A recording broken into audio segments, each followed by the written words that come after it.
Sumagot na nga si Kailin Alcantara sa mga post na inilabas kahapon ng ina ni Mavi Legaspi na si Carmina Villaruel. Ito ay matapos na mag-react si Carmina nang ilabas ni Kailin ang katotohanan na hiwalay na silang dalawa at ito ay dahil sa panloloko o cheating incident na nabuko ni Kailin sa pamamagitan ng TikTok. Ito ang buong storya.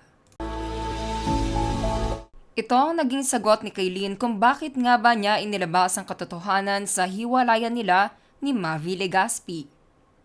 I was taught that keeping quiet kept the peace until I realized whose peace is it keeping?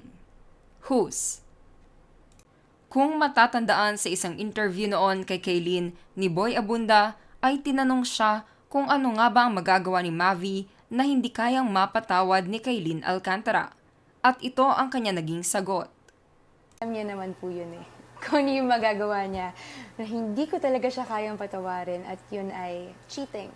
If I give him a second chance, if mag-cheat man siya, and I know naman po na hindi niya gagawin, ibig sabihin po nun hindi po ako natutos ng pinagdaanan ko dati. So no. Matapos mag-post ng kanyang mensahe si Kailin sa kanyang social media account, ay mabilis naman nag-post si Mavi Legaspi ng isang blankong My Story na mayroong sky blue background, na tila ba nagpapahayag na wala siyang komento patungkol sa issues na kanyang kinakaharap sa ngayon. Samantalang sa My Story naman ni Cassie Legaspi ay isang video ang pinost nito na nagpapakita ng sobrang closeness nila ng co-host na si Dasuri Choi na siyang itinuturong dahilan ng hiwalayan ng Mavlin. Nakarating din sa amin na marami sa kampo ng mga Legaspi ang nagalit sa mga binitawang post at pahayag ni Kailin Alcantara sa kanyang social media account patungkol sa on-screen love team at off-screen boyfriend na si Mavi Legaspi.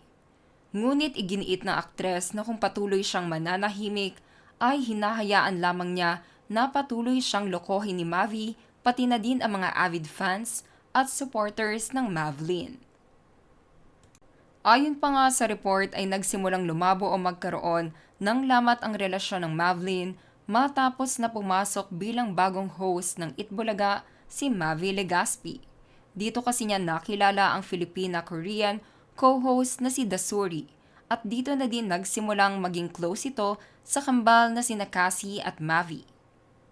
Sa latest post naman ni Kailin ay pinakita nito na mas lalo pa siyang gumanda matapos ang paghihiwalay nila ni Mavi. Kayo mga ka-showbiz peeps, sa tingin niyo ba ay magkakabalikan o magkakaayos pa sina Kailin Alcantara at Mavi Legaspi? Just comment below.